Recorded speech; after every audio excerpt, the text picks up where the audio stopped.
What's up, guys? Dr. M3 here, coming to you from the Pittsburgh International Race Complex for the Extreme Experience. Now, if you don't know what the Extreme Experience is, I'm going to link a website above here or in the descriptions below. You need to go check it out because your mind will be blown. If you ever want to drive an exotic, this is the group to do it with. Anyway, today's topic is a Road and Track article. Oh my God, listen to that. Today is a Road and Track article that discussed all the cars that they've tested with 0 to 60 times under 3 seconds. So if you followed Road and Track, you know that they released an article talking about the cars, all the cars that they've tested with 0 to 60 times under 3 seconds. And I was amazed at this list. It's an incredible list of cars. And it kind of goes to show you how the performance of these cars are getting better and better and better in such a short period of time. And what do I mean by that? You remember I did a video recently talking about the GT2 RS and asking the question, is the GT2 RS too fast?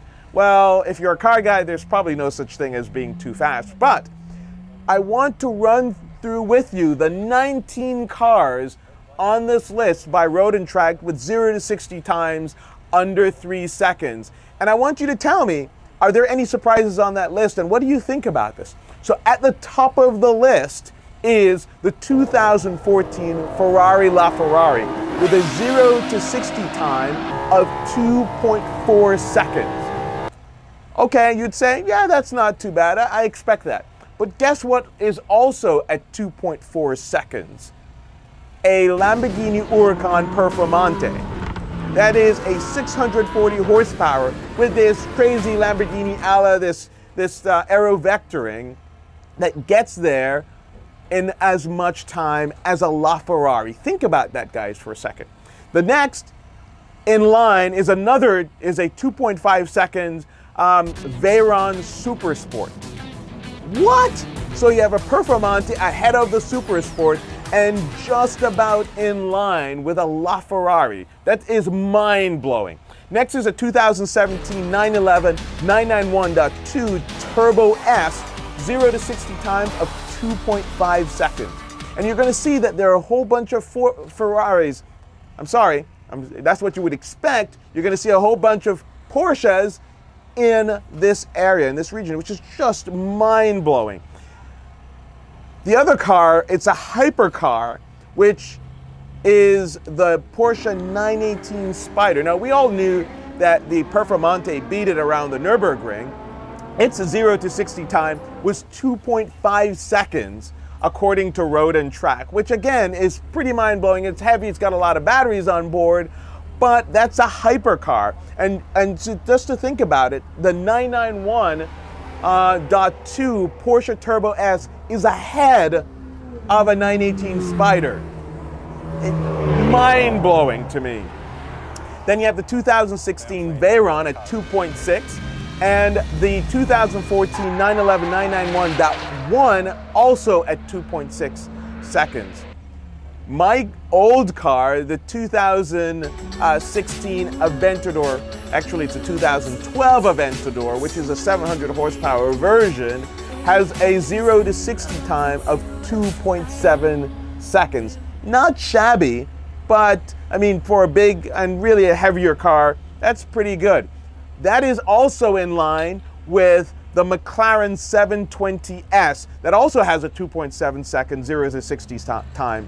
The 2015 650S is 2.7 as well. And interestingly enough, the cousin to the Lamborghini, the Audi R8 V10 Plus, is only a second behind that at 2.8. Pretty amazing. We then jump back to the Germans, right? And this is the 2018 M5. Oh my God, hot laps. The 2018 M5 is also at 2.8 seconds, which is, to me, mind-blowing. It's also in line with the Lamborghini Huracan 610-4. So the current M5 has the same 0 to 60 times as a Huracan 610. crazy. Just think about that for a second. Now, you know, I've said this all the time in my videos that you can't look at lap times or 0 to 60 times as a full measure of a car, because there's so much more to a car than just these numbers. It's how you make you feel. It's all that great stuff that really sort of the package. It's how it looks, how it performs. It's not just, you know, these numbers. You can't break down a car to just mere numbers.